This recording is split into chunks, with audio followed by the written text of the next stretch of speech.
Well, I mean, you go through many different emotions. Your emotions are, what are you going to be finding when you get there, especially depending on the worst calls, meaning that if it's a structure fire with a person trapped, or it's an auto accident with a person, it's a pin job, what we call a pin job, a person trapped in the vehicle. What's going through your head is that, are you going to be able to perform at the top of your ability? Is your equipment going to be able to perform to the top of its ability? And it's, your adrenaline is going 110%. And, when you get there, you're trying to put all that into perspective to do the job that you best can do. In a 31-year career, there's been a lot that's happened. I've seen a lot.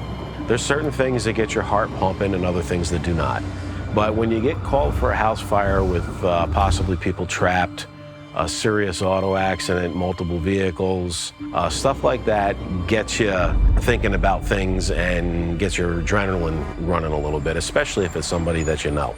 The last one that I actually ran the pump on was the Gap facility down in Fishkill. I want to say a 900,000 square foot warehouse. I've pumped the engine for probably 6 hours that night. That was a very, very large fire. I want to say before I became a training officer, we've had a pretty serious fire in the middle of town. It was a hardware store. I got there pretty quick, came across and, hey, listen, we need somebody to go in. So I said, let's go.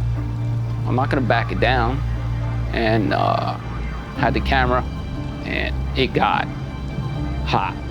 And I had a whole bunch of young guys with me. And I was like, oh, man, can't do this. We fought it for a little bit. We backed out. There's times where I was scared. I mean, you're putting people in harm's way, no different than a general does to his soldiers. I don't think we've lost anybody in a very long time. But when you lose somebody's family member, did everything you could to try and save them, but you couldn't, you got to face them. That's hard. I've shed a lot of tears over the years doing that stuff.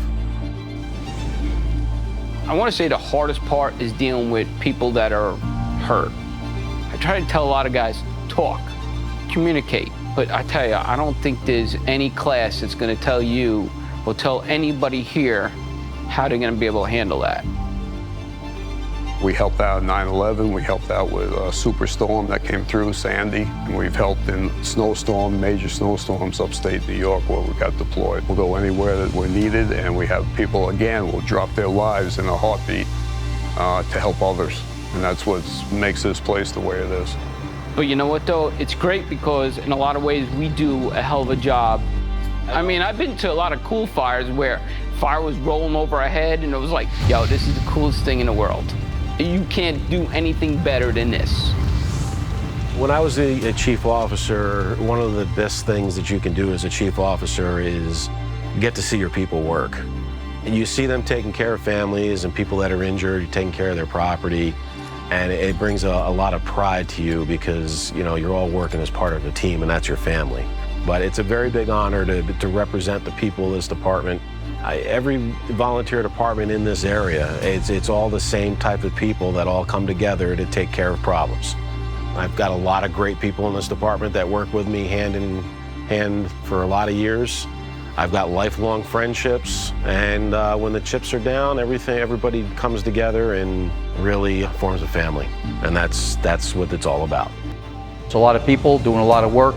Certainly do appreciate the efforts of all the members of this department because they train hard, they spend a lot of time, they're really dedicated volunteers, and they spend a lot of time and efforts to put forth for this department to make us do what we do and provide the excellent service that we do to the community.